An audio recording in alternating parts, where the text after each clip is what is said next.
Ever find yourself on a street that just feels wrong? Like the shadows are alive and the air is colder than it should be? That's exactly what happened to Allonte and Mercedes the night they tried to escape October Lane. The sign at the street's entrance was pulsing with this unnatural glow, icy blue, sickly yellow, like it was breathing. Allonte pressed his palms to the metal, desperate, hoping it would somehow whisk them away. But nothing happened. The street just hummed under their feet, vibrating as if it was awake and watching. Behind them, the old house they'd just fled was now home to something impossible.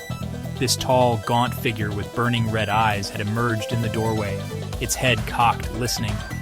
When it let out a moan, God, that sound. It was like time itself peeled back and something ancient and starving looked out. The thing started moving, fast, covering the distance between them and the house in a way no human could. Mercedes screamed, and the only way out seemed to be forward, toward another house, even more ruined, sitting at the end of October Lane. Windows shattered, the roof caved in, darkness pouring from the doorway. But there was a light, just a faint flicker like a dying ember in the upstairs window. It was hope, or a warning. Maybe both. Allonte didn't wait. He dragged Mercedes over splintered boards and through the missing front door, the stench of rot and something worse wrapping around them. Inside, it was colder, the darkness alive with shifting shadows and the crunch of glass underfoot. The creature had followed. Its steps, slow, deliberate, getting closer, each breath filling the empty space where the door should have been. Allonte searched for any way out. In the chaos, he found a hallway, darker and colder, and pulled Mercedes along. The sound of the monster's footsteps echoed behind them. The hallway opened into a circular room. In the center, like some terrible centerpiece, sat a wooden rocking chair.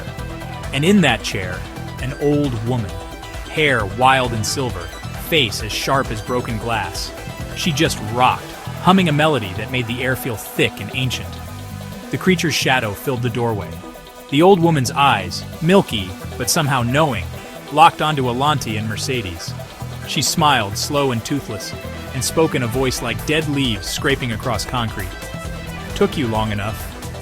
October always finds its way." The words froze the blood in their veins. This was no ordinary house. This woman belonged to the lane, maybe even ruled it. As the creature crept closer, she pointed a bony finger at the two of them. "You thought you could leave October, didn't you? No one ever leaves October Lane."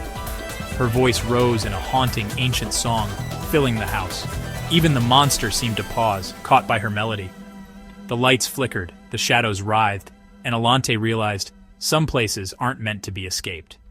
Some doors, once opened, never really close. Sleep tight, horror fans. And remember, if you ever find yourself on October Lane, just keep moving. Because sometimes the street is waiting for you.